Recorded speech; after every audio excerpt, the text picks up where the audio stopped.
Hello, good morning! Today is the schedule of our compliance audit sa Assessment Center. Ito ay ginagawa taon-taon.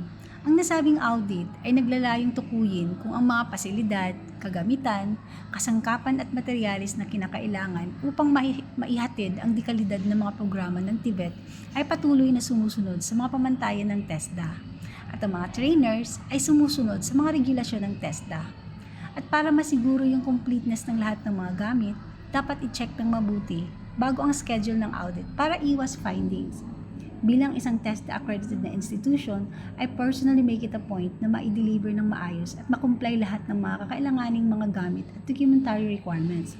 Kahit ilang beses ko na ito ginagawa, di pa rin maiiwasan na kabahan kasi taga-ibang region ang mga auditors. So gayon pa man, I just hope and pray na wala kaming magiging findings today.